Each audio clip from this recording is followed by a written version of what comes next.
الفايز الخامس يا اخواتي عند ملكة للدواجن.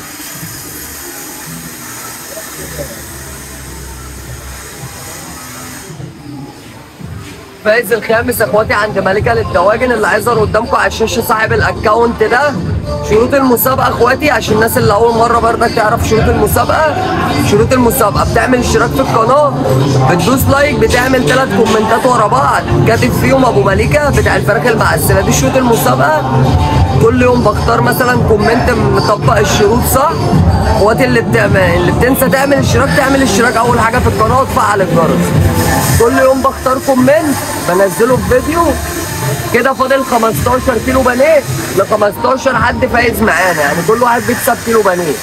كده فاضل 15 كيلو عند ملكة للدواجن ب 15 حد هيفوز معانا اللي بيطبق الشروط صح. عامل عرض بامر الله يوم الاربعاء بتاريخ 3/4 بكره الاربعاء صح؟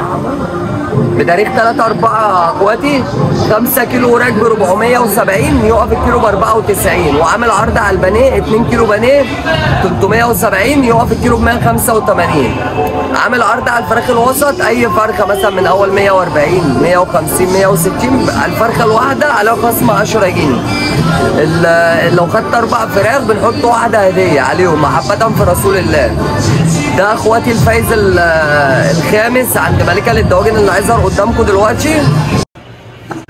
الفايز الرابع مع مسابقة ال20 بانيه.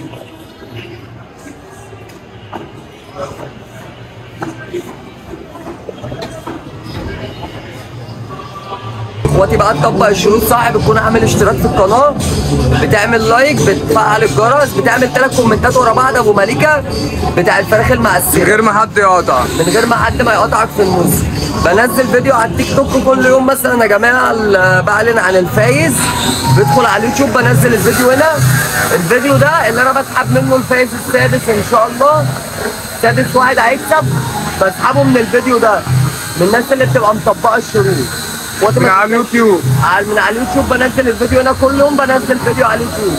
فانت تعمل اشتراك بحيث تفعل الجرس بحيث اي فيديو انزله يوصل لك في ساعتها. رب الناس كلها تطبق الشروط صح، رب الناس كلها تكسب.